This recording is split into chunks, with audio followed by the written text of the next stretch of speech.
힘이 됩니다.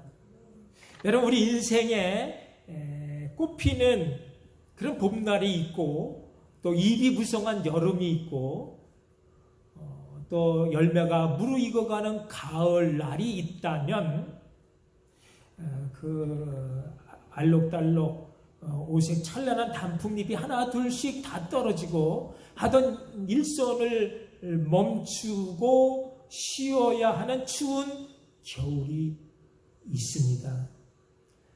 각자 열심히 살던 삶의 여정을 내려놓고 무엇이 남아있는가를 살펴야 하는 그 마감의 시간이 반드시 온다라는 것입니다.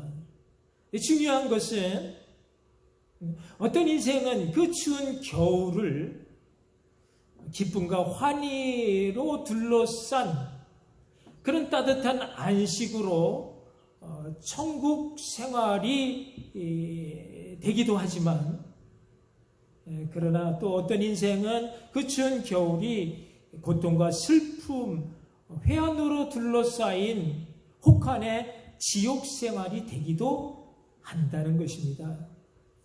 무엇이 다르기 때문입니까? 준비입니다. 준비된 사람이 따뜻한 겨울 천국을 살게 됩니다. 그해 겨울을 언제 어떻게 준비합니까? 봄부터 가을까지 열심히 일하는 것입니다. 서양 속담에 make hay while the sun shines. 해가 있을 때 건초를 만들라 라는 말이 있습니다. 기회 있을 때 잡으라는 뜻이죠.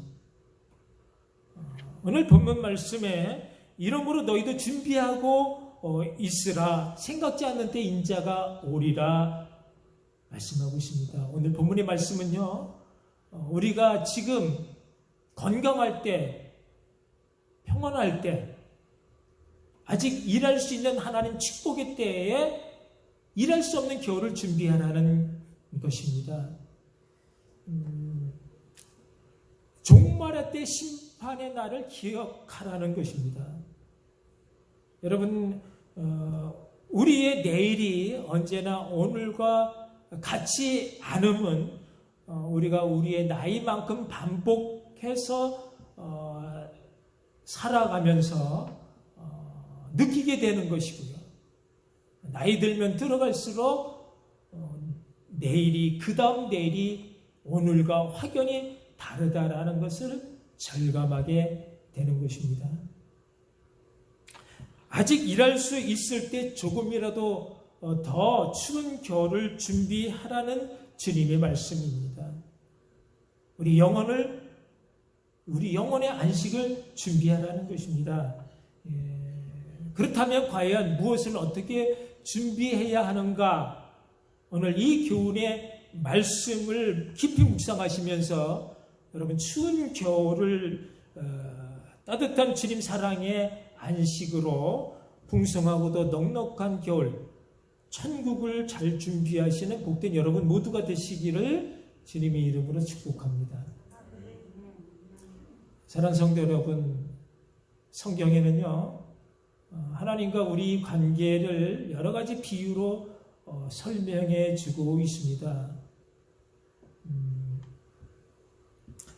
목자와 양이기도 하고 또 포도나무와 가지이기도 합니다. 임금과 종, 또 농부와 과실, 그리고 포도원의 주인과 품꾼, 또 신랑과 신부, 부모와 아들 등등으로 많은 비유를 통해 우리가 주님과 어떤 관계로 나아가야 하는지를 설명해 줍니다. 그 가운데서도 특별히 이제 마지막 종말의 시대를 사는 우리가 우리에게 필요한 것이 무엇인가를 이제 세 가지 관계를 통해서 오늘 은혜 받으려고 합니다. 그것은 주인과 종의 관계요, 아버지와 아들의 관계요, 신랑과 신부의 관계, 이 세 가지를 통해서 우리가요 처음엔 다 주님을 종으로 만나 주님을 섬깁니다. 그러다가 주님을 어느 순간 아버지로 만나게 되어지고, 그리고 또 신랑으로 만나 품게 되면서 점차 그 관계가 깊은 관계로 발전이 됩니다. 이런 신앙의 성숙을 따라 주님을 대하고 준비해야 할 것이 반드시 있다라는 것입니다. 사는 동안 무엇을 어떻게 준비해야 할지 이 세 가지 관계를 통해 들려주시는 오늘의 말씀이 우리 모두에게 은혜 충만, 성령 충만으로 힘이 되고 능력이 되시기를 바랍니다. 첫째, 우리는 주님을 주인을 섬기는 종의 심정으로 기다리며 준비하는 것입니다. 여러분, 우리는 처음 하나님을 온 우주 만물을 창조하신 창조주 하나님으로 만납니다.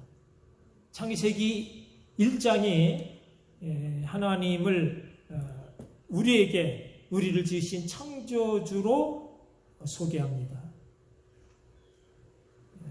우리 생명의 참 주인이 하나님이고 우리는 그의 피조물 종이라는 것입니다. 우리가 하나님을 몰랐을 때도 우리는 이미 다 이 교만과 이 욕망의 사슬에 묶여 악한 영의 지배를 받는 그런 죄의 종으로 살았습니다. 화목제물로 이 땅에 오신 예수님이 우리 위해 죽어 주시기 전까지 구약의 모든 백성들은요 다 하나님의 종 아니면 하나님을 대적하는 사탄의 종으로 살아야 했습니다. 그 가운데 부름을 받았던 아브라함, 모세, 다윗, 엘리야, 엘리사, 이사야, 예레미야, 그들은요 다 하나님의 종이었습니다. 종으로서 하나님을 섬기는 일의 첫째는 순종입니다. 말씀 앞에 순종하면 복을 받고 순종하지 않으면 무서운 징벌의 저주가 임했습니다. 그래서 하나님을 그들은 늘 두려움의 대상이었습니다. 하나님이 늘 그들의 두려움의 대상이었습니다. 그저 공의의 하나님이고 벌 주시는 하나님, 무서운 하나님이셨기에 늘 긴장하면서 조심하면서 살아야 했습니다. 그럼 마태복음 25장에서 예수님은 달란트 비유를 통해 우리 모두가 주인 되신 하나님의 사역을 맡은 종이라고 하는 사실을 알게 해줍니다. 어떤 종에게는 금 5달란트를 주고 어떤 종에게는 금 2달란트를 주고 어떤 종에게는 금 1달란트를 맡기고 이제 그 주인이 떠납니다. 그리고 얼마 지난 후 그 주인이 돌아와 계산을 합니다. 어떤 누구는 착하고 충성된 종으로 칭찬받고 상급받고 주인의 즐거움에 참여하게 되었지만 어떤 누구는 악하고 게으른 종으로 책망받고 내어 쫓김을 당합니다. 누가 착하고 충성된 종이었습니까? 그것은 자기 뜻이 아닌 주인의 뜻대로 살았던 사람입니다. 여러분, 종은 자기 뜻이 없습니다. 자기 뜻으로 사는 것이 아닙니다. 받은 달란트도 자기 것으로 여기지 않습니다. 주인의 뜻을 잘 살피고 받들어 열심히 일하는 것으로 충성하는 것입니다. 충성된 종은요, 그래서 주인이 자기에게 원하는 것이 무엇인지를 늘 알려고 애를 씁니다. 그래야 주인 마음에 쏙 들게 일을 할 수 있고 그래야 자기가 일한 보람을 느낄 수 있기 때문입니다. 그래서 지혜로운 종은 아침마다 일어나서 제일 먼저 주인에게 가서 주인님, 오늘 내가 해야 할 일이 무엇입니까? 묻습니다. 그 지시를 기다리면서 그대로 최선을 다해 순종하는 것입니다. 여러분, 마찬가지 우리 믿는 성도들도 아침에 제일 먼저 일어나서 주님께 주님, 오늘 내가 해야 할 일이 무엇입니까? 라고 물어야 합니다. 여러분, 그렇게 묻고 있는지요? 다윗은 그 많은 시편의 부르짖음에서 여호와여, 주의 도를 내게 보이시고 주의 길을 내게 가르쳐 달라 했습니다. 주의 진리로 나를 지도하시고 교훈하소서. 나로 하여금 매사에 주의 뜻을 행하게 하옵소서. 주여 말씀하옵소서. 종이 듣겠나이다. 여러분, 이런 종의 심정으로, 이런 자세로 우리가 매일 주님 앞에 나아가 기다리고 준비한다면, 여러분, 우리가 주님의 일을 하면서 다소 좀 부딪히고 좀 어려움을 당하고 또 그래서 그렇다 하더라도 우리가 낭망하며 상처받고 또 실족하지는 않을 것입니다.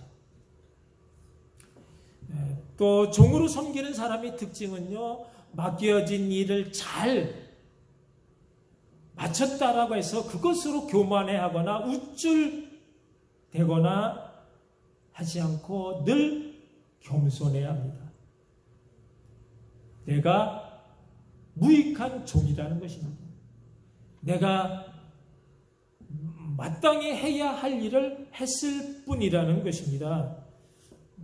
여러분, 우리가 주님 오실 때까지 변함없이 가지고 나가야 할 우리의 마음 자세가 바로 종으로서 충성을 맹세하며 주님이 기뻐하시고 원하시는 그 일들을 찾아서 두렵고 떨림으로 주님의 뜻을 이루어 드리는 그런 사역자로 사는 것입니다. 선한 청지기의 사명으로 사는 것입니다. 종말의 때를 살아가는 오늘의 우리 삶 속에서 주님의 재림을 학수고대 기다리되 깨어 근신함으로 착하고 충성된 종이 들었던 그런 칭찬과 상급과 영원한 안식의 영광이 여러분 평생의 삶 가운데 늘 충만하시기를 주님의 이름으로 축복합니다. 둘째, 우리는 주님을 부모님을 섬기는 자녀의 심정으로 준비하는 것입니다. 우리 모두는 처음 하나님을 생명의 주인으로 알고 섬기지만 그러나 어느 순간 분명하게 느껴지는 사실은 바로 그분이 나의 아버지다라는 아버지와 아들의 관계라는 것입니다. 하나님은 우리를 더 이상 종으로 여기지 않는다는 사실입니다. 예수 피로 생명을 나는 그 피의 형제로 우리를 자녀 삼아주신 것입니다. 불순종 죄악으로 원수된 우리를 하나님의 자녀 되게 하기 위해 소중한 아들 예수 그리스도를 험악한 이 세상에 보내주셨고 예수 십자가 보혈의 피로 우리 모든 죄를 씻기시사 하나님의 생명을 나누어 주셨습니다. 사도 바울은 이 놀라운 사실에 대해 갈라디아서 4장 4절 이하 이 귀한 말씀을 이렇게 전해주고 있습니다. 우리 함께 읽겠습니다.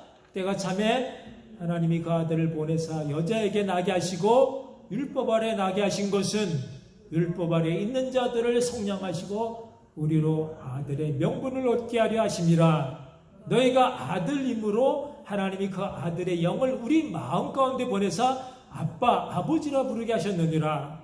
그러므로 내가 이후로는 종이 아니요 아들이니 아들이면 하나님으로 말미암아 유업을 이을 자니라. 유업을 받을 자니라. 아멘. 할렐루야. 여러분, 우리가 더 이상 종이 아니요 뭐라고요? 사랑받는 하나님의 자녀가 되었다는 것입니다. 하나님의 생명을 가진, 하나님의 형상을 가진, 하나님과 똑같이 생겼고 똑같이 살아가는 하나님 혈통의 자녀, 아들이라는 것입니다. 세상에 이보다 더 반갑고 고맙고 감사한 말씀은 없습니다. 여러분, 종이 누릴 수 없는 아들이라서 좋은 것이 무엇이겠습니까? 그것은요, 아버지와 늘 함께 할 수 있다는 것입니다. 아버지 것이 곧 내 것이 되었다는 것입니다. 한 집에 살면서 한 식탁에서 함께 밥을 먹고 마음을 나누고 뜻을 나누고 함께 주인이 되는 것입니다. 그것이 바로 유업을 이을 자 상속자입니다. 이를 위해 아들인 우리가 그분을 기다리며 준비해야 할 것이 무엇일까요? 그것은요, 친밀감을 쌓는 것입니다. 아버지와 아들 관계에서 가장 중요한 것이 친밀감입니다. 여러분, 이 친밀감을 쌓기 위해서 우리가 무엇을 해야 한다고요? 기도하는 것입니다. 우리가 기도를 왜 합니까? 기도는 우리 마음의 소원을 아뢰고 또 하나님의 뜻, 마음을 나누어 갖는 것입니다. 그러나 그에 앞서 더 중요한 것이 바로 친밀감을 갖기 위해서 기도하는 것입니다.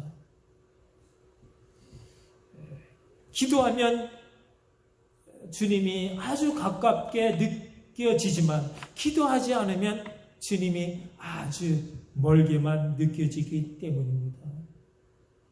사도 바울은 로마서 8장 14절 15절에서 무엇이라고 말하는가 하면 함께 읽겠습니다.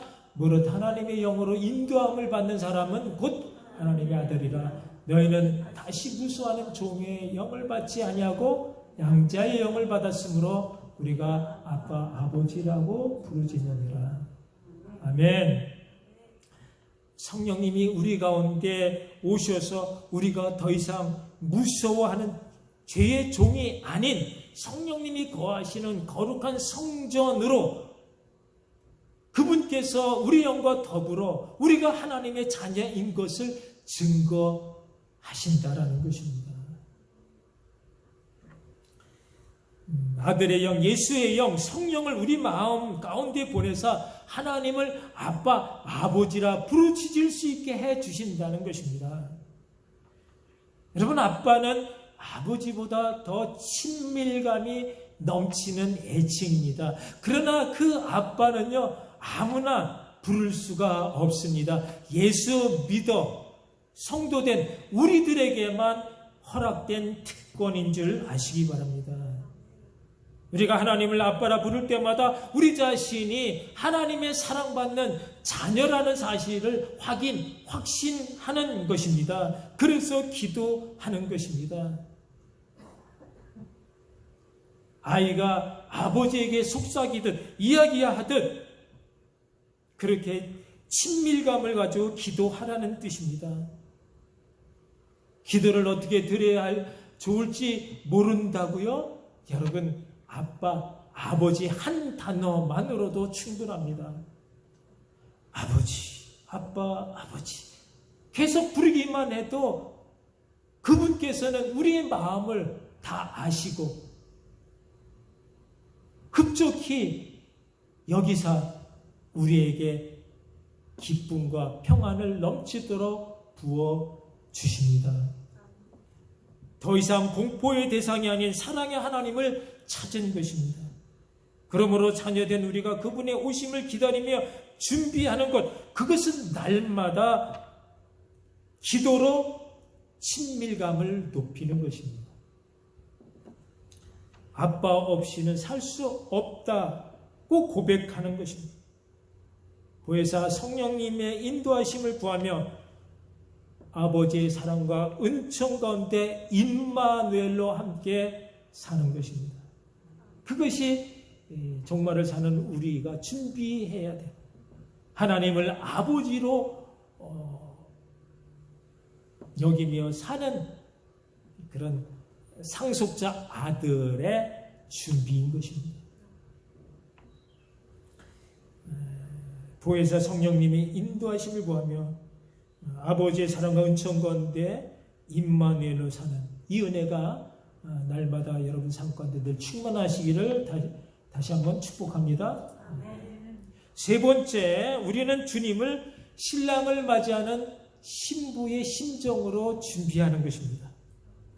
하나님을 창조주 나의 주인으로 섬겼던 율법주의적 나의 신앙이 어느 날 더 이상 두려움의 대상이 아닌 참 사랑의 아버지로 내게 다가온 순간 우리의 모든 생각과 삶이 달라진 것입니다.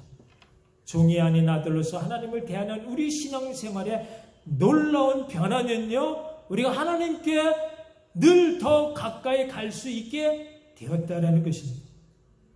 친밀감을 가지고 날마다 기도하면서 그분의 보호와 인도를 받게 되었다라는 것입니다. 그렇게 성령님의 변화를 경험하다 보면 어느 날 우리는 또 한 번의 변화된 우리 자신의 모습을 보면서 놀라게 되는데요. 그것은 우리가 바로 주님의 신부가 되었다라는 사실입니다. 여러분, 이 관계는 신앙의 가장 깊은 관계로 주님이 내 안에, 내가 주님 안으로 들어가는 그런 하나됨의 놀라운 신비스러운 그런 영적 교제인 것입니다. 여러분, 그렇다면 신부된 우리가 신랑으로 오시는 재림의 예수님을 기다리며 준비할 것이 무엇이겠습니까? 그것은요, 깨끗한 세마포 옷을 준비하는 것입니다. 그것은 절개를 지키며 한눈을 팔지 않는 것이요, 흠도 티도 점도 없는 깨끗한 거룩함을 유지하는 것이요, 그것은 죄를 멀리하는 것을 의미합니다. 요한계시록 19장 7절 이하에는 주님의 재림의 때를 이렇게 묘사합니다. 같이 함께 읽겠습니다. 우리가 즐거워하고 크게 기뻐하며 그의 영광을 돌리세. 어린 양의 혼인 기약이 이르렀고 그의 아내가 자신을 준비하였으므로 그에게 빛나고 깨끗한 세마포 옷을 입도록 허락하여 하셨으니 이 세마포 옷은 성도들의 옳은 행실이로다. 아멘. 네, 신부가 결혼식에 입고 갈 드레스를 자신이 준비해야 되는데 이 드레스는요, 예뻐야 할 뿐만 아니라 더 중요한 것이 뭐라고요? 깨끗해야 한다라는 것입니다. 근데 이 깨끗한 세마포 옷은 무엇이라고요? 성도들의 옳은 행실인 것입니다. 성도의 옳은 행실은 신부로서 합당한 선한 모든 삶, 생활을 포함하고 있지만 무엇보다도 신부가 지켜야 할 절개, 지조, 정결함이 있어야 합니다. 신랑과 혼인잔치를 앞둔 신부는 절대로 다른 남자에게 한눈 팔지 않고요, 눈길을 주지 않고 마음을 뺏기지 않아야 합니다. 오직 한결같은 마음으로 신랑 되신 예수님만을 바라보는 것입니다. 손에 등불을 들고 기다리는 것입니다. 마태복음 25장의 열처녀 비유에서 그 열처녀 가운데 슬기로운 5처녀만 신랑을 맞이했던 이유가 신랑이 더디 왔기 때문이죠.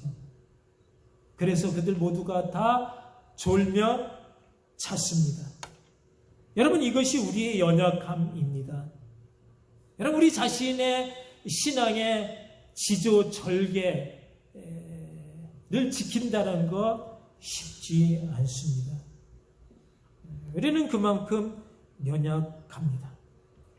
그러나 그 10처녀 가운데 5처녀는 신랑을 맞이했고 나머지 5처녀는 신랑 맞이하지 못해 혼인잔치에 들어가지 못했습니다. 여러분, 다 똑같이 연약해서 다 똑같이 졸고 잤습니다. 그런데 신랑을 맞이했던 그 지혜가 어디서 왔는가? 그것은 여분의 기름을 준비했기 때문입니다.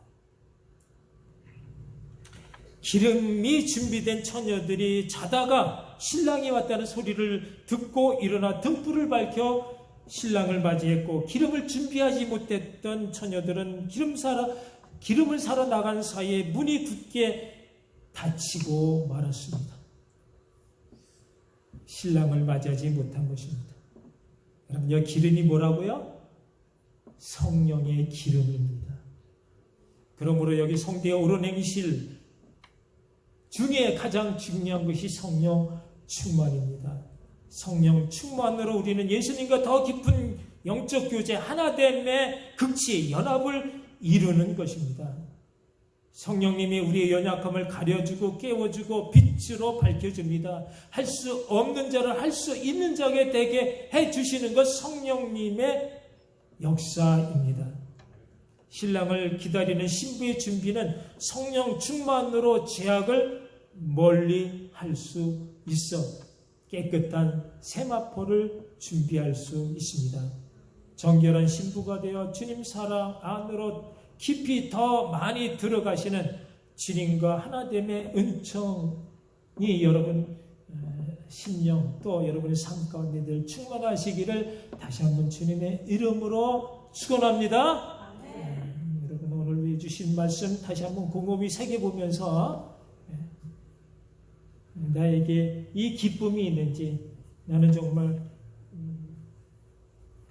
종으로서 헌신과 순종의 마음이 되어져 있고, 또 아들로서, 자녀로서 아버지에 대한 친밀감을 위해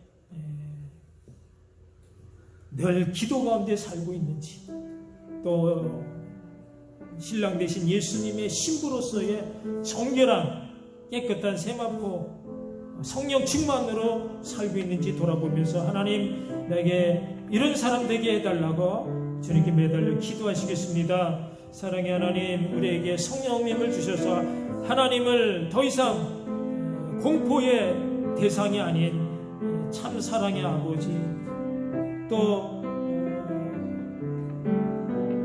신랑으로서 그 사랑 가운데